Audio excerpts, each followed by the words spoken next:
Jangan lupa subscribe di YouTube channel Metro TV News dan juga nyalakan notifikasinya. Pemirsa, Suwarti, seorang pensiunan guru agama di Sragen, Jawa Tengah, tidak diakui sebagai pensiunan PNS dan bahkan diminta untuk mengembalikan total gaji dan sertifikasi selama 2 tahun senilai 160 juta rupiah. Dinas Pendidikan dan Kebudayaan Kabupaten Sragen mengklaim telah mengajukan berkas sesuai prosedur untuk pensiun Suwarti.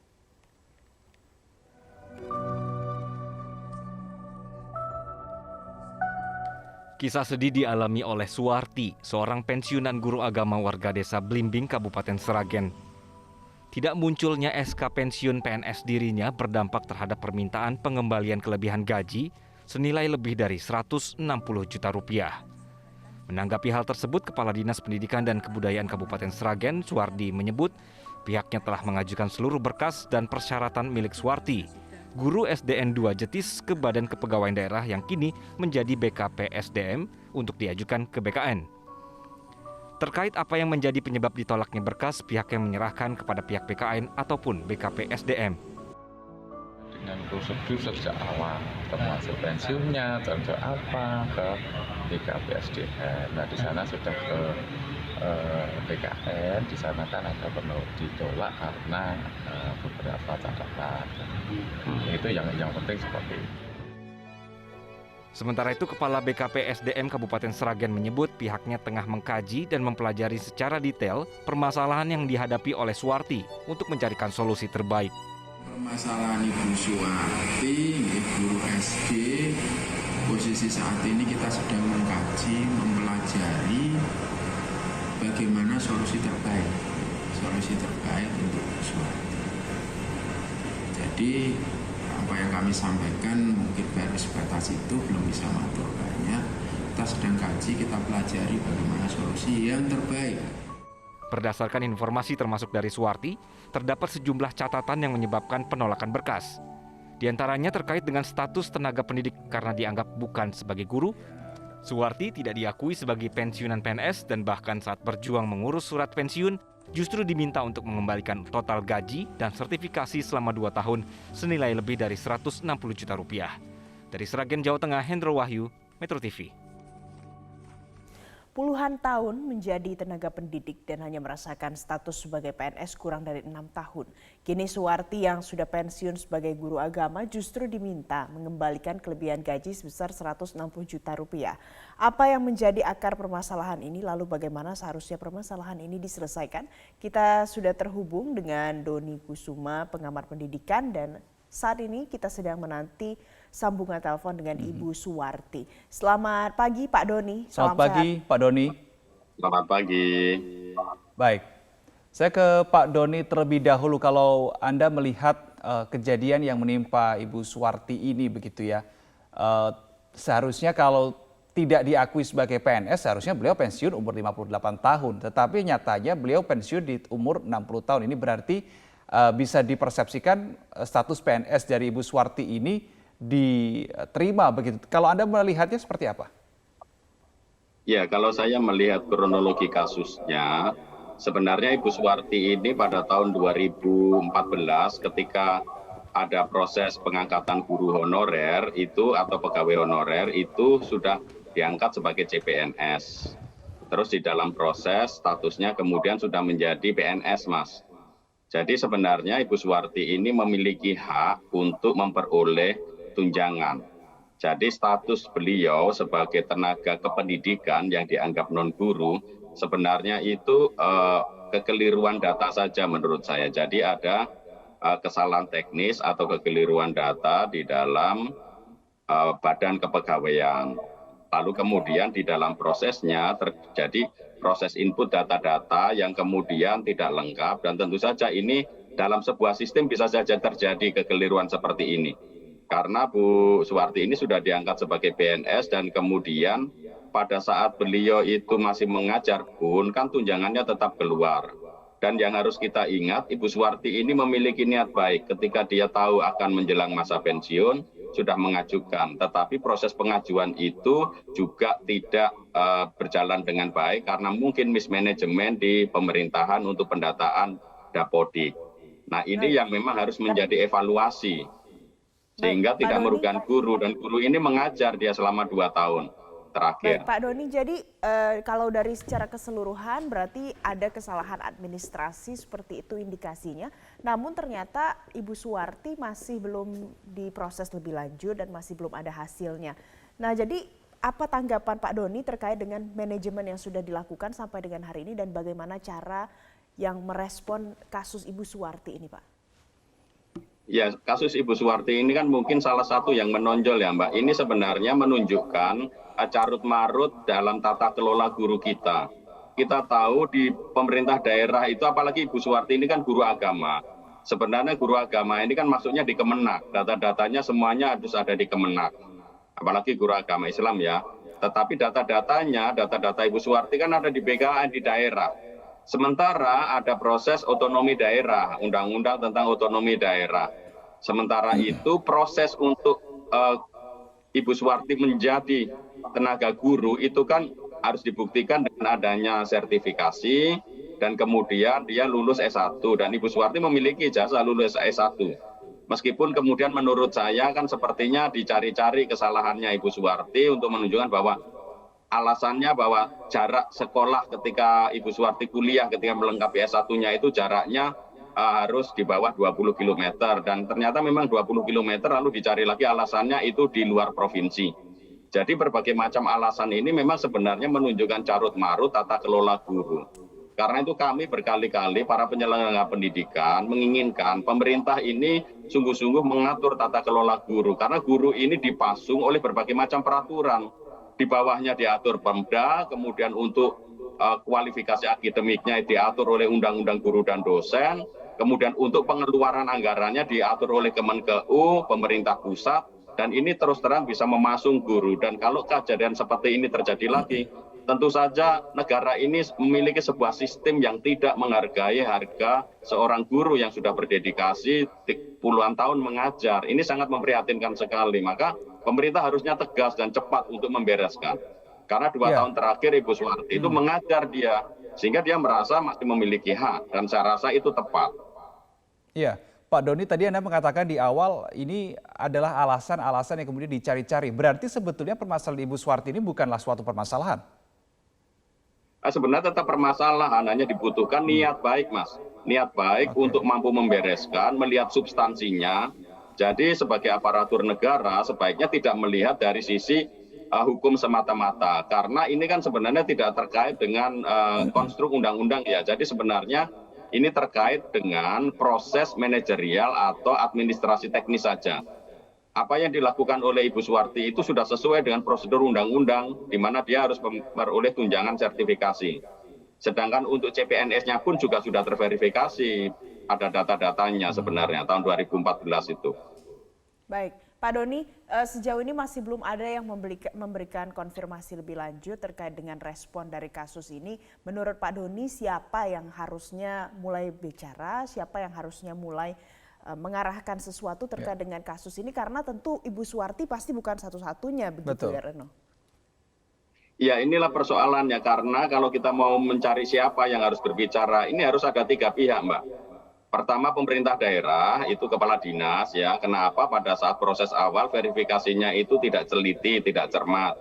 Lalu yang kedua adalah dari Kemenak, karena Bu Suwarti ini kan guru agama. Jadi data-data Dapodiknya itu masuk di Kemenak. Sebenarnya sebagai guru agama yang mengelola Kemenak. Tetapi sebagai guru, dia masuk di dalam Dapodik Kemendikbud. Yang kemudian mengapa masuk di Dapodik Kemendikbud? Karena ada tunjangan sertifikasinya. Nah, ini sebenarnya menunjukkan kekacauan-kekacauan. Sementara BKN itu kan Kementerian PAN-RB. Jadi regulasi-regulasi yang tumpang tindih, kewenangan yang kemudian merugikan Bapak Ibu guru ini memang harus segera disederhanakan. Visi Presiden Joko Widodo kan membuat deregulasi, dan awal-awal Mas Nadiem Makarim mengatakan dia ditunjuk Pak Presiden sebagai menteri itu untuk melakukan reformasi, salah satunya deregulasi.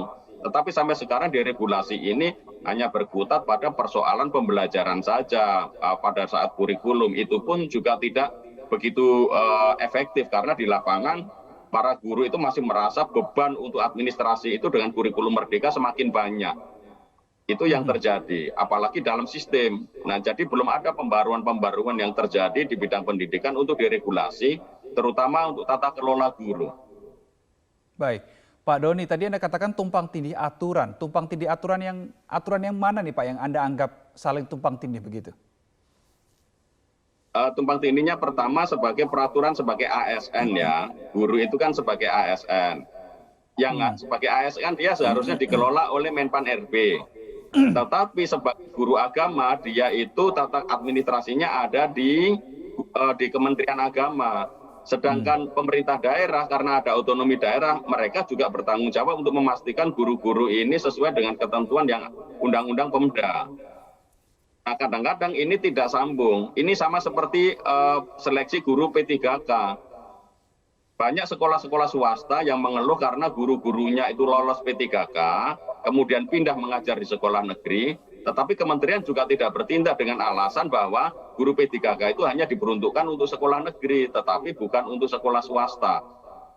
Jadi sebenarnya niat baik saja untuk melihat, kalau memang punya niat baik, maka akan melihat sebenarnya siapa yang harus dibela. Bapak Ibu guru itu sudah bekerja keras, bertahun-tahun mengabdikan hidupnya untuk dunia pendidikan. Tetapi sistem kita itu kurang menghargai guru dengan cara itu tadi, ada tata regulasi yang kurang tepat.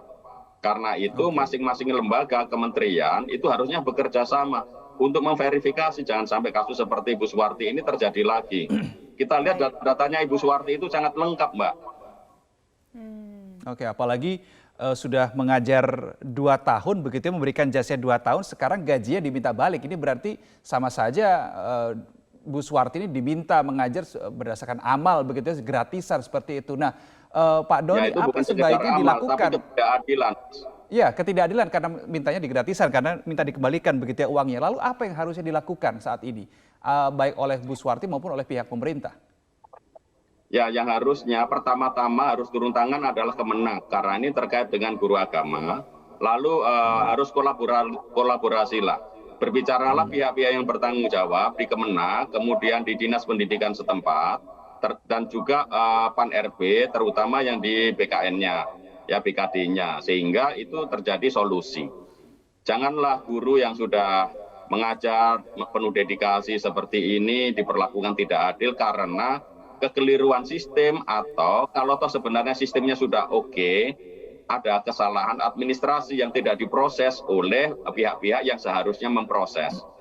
Saya melihat data-datanya dan informasi, saya bisa yakin bahwa sebenarnya kesalahan bukan ada di Ibu Suwarti. Ibu Suwarti punya niat baik untuk kemudian dia mengajar, dan pada saat 2 tahun terakhir ketika beliau sudah mengajukan masa persiapan pensiun, karena suratnya tidak keluar-keluar dan dia tetap mengajar, karena surat pensiunnya tidak keluar-keluar, sehingga dia tetap mengajar dan faktanya mengajar, maka beliau juga merasa punya hak untuk memperoleh remunerasi atau gaji dari negara. Karena itu ya beliau merasa tidak ada yang salah, tetapi kalau tiba-tiba diminta mengembalikan, lah uang itu kan sudah dipakai untuk kebutuhan hidup, apalagi 2 tahun terakhir itu pandemi COVID.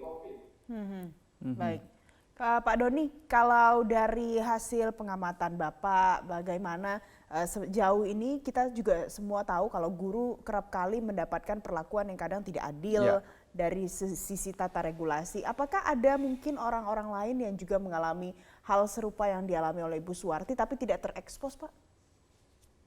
Iya, ada beberapa, terutama persoalan sertifikasi guru, lalu kemudian misalkan tata kelola guru yang kemudian merugikan guru. Saya ambil contoh saja lah, guru-guru P3K, pegawai pemerintah dengan perjanjian kerja, itu ada formasinya tetapi tidak ada SK-nya. Bahkan guru yang K1 yang harusnya tahun 2014 sudah harus selesai, sudah mendapat SK tetapi tidak kunjung ditempatkan, sehingga dia tidak mendapatkan honor-honor dan tunjangan yang harusnya diperoleh. Itu ada lebih 120 ribuan, apalagi di Banten, itu masih banyak. Jadi sebenarnya masalah guru ini harus dibereskan, mana yang prioritas dulu. Karena Ibu Suwarti ini termasuk gelombang guru honorer yang waktu itu mengajar dan kemudian diangkat sebagai CPNS sebagai guru K1 kalau saya tidak salah baca prosesnya ya. Sehingga sebenarnya Ibu Suwarti ini benar-benar sudah terverifikasi sebagai CPNS dan kemudian PNS. Sehingga alasan bahwa dia sebagai tenaga kependidikan yang non guru itu memang harus ada data-datanya, harus dibuktikan. Dan saya melihat Ibu Suwarti sebagai orang yang terdidik, dia tahu hak-haknya, maka ia memperjuangkan. Oke, dugaan Anda ada tidak kemungkinan dari pihak pemerintah ya, entah itu dari pihak Kemenpan RB atau bahkan Kementerian Agama atau mungkin dari pihak daerahnya ini tidak mengupdate datanya bahwa ini sebetulnya Ibu Suwarti ini sudah merupakan PNS? Iya, sebenarnya itu persoalannya kalau saya lihat bukan masalah tidak terupdate.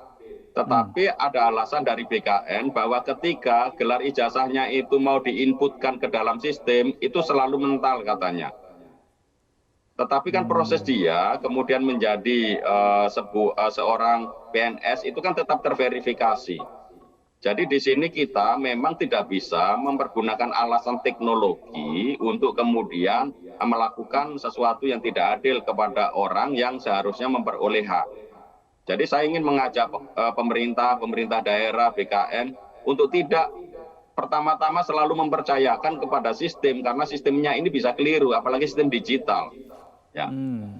Dan guru kita memang harus dikelola berdasarkan sistem yang big data karena guru kita itu ada sekitar 4 jutaan. Jadi kalau secara manual tentu akan merepotkan. Justru sebenarnya di dalam sistem seharusnya itu lebih mudah terverifikasi berdasarkan umur, kapan mau pensiun, itu seharusnya sudah keluar setiap tahun data-datanya otomatis. Tetapi ini menurut saya keteledoran saja sebenarnya. Jadi tidak ada masalah sebenarnya asal ada niat baik dari BKN, pemerintah daerah yang dibantu oleh Kemenak ya. Dan tentu saja kalau bisa meskipun Ibu Suwarti ini Kemenak, tentu Menteri Pendidikan dan Kebudayaan kan juga harus ikut turun tangan juga karena ini kan masalah pendidikan ya. Kita ini susah juga, pendidikan dikelola oleh 2 kementerian sehingga nanti siapa yang tanggung jawab, Menteri Agama atau Mendikbudristek, itu kan jadi persoalan. Baik. Jadi kalau dari pandangan Pak Doni hanya ada masalah keteledoran, tapi membutuhkan tetap niat baik dari beberapa lembaga dan juga kementerian yang terlibat di dalamnya. Terima kasih Pak Doni Kusuma, pengamat pendidikan, sudah bergabung bersama kami di Metro Pagi Prime Time.